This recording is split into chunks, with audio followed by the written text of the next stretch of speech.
Stanley awoke in a meadow, looking up at the giant rock tower.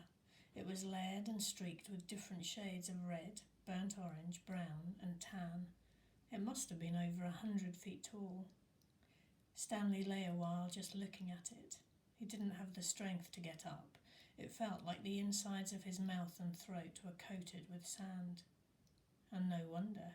When he rolled over, he saw the waterhole. It was about 2.5 feet deep and over 3 feet wide. At the bottom lay no more than 2 inches of very brown water. His hands and fingers were sore from digging, especially under his fingernails. He scooped some dirty water into his mouth, then swished it round, trying to filter it with his teeth. Zero moaned. Stanley started to say something to him, but no words came out of his mouth and he had to try again. "How are you doing?" It hurt to talk. "Not good," Zero said quietly. With great effort he rolled over, raised himself to his knees and crawled to the waterhole. He lowered his head into it and lapped up some water. Then he jerked back, clutched his knees to his chest and rolled to his side. His body shook violently. Stanley thought about going back down the mountain to look for the shovel so he could make the waterhole deeper. Maybe that would give them cleaner water. They could use the jars as drinking glasses.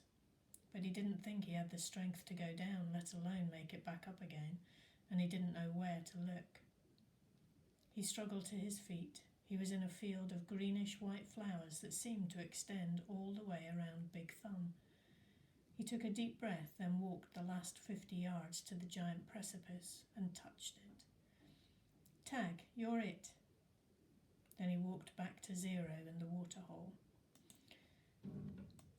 On the way, he picked one of the flowers. It actually wasn't one big flower, he discovered, but instead each flower was really a cluster of tiny little flowers that formed a round ball. He brought it to his mouth, but had to spit it out. He could see part of the trail he'd made the night before when he carried Zero up the mountain.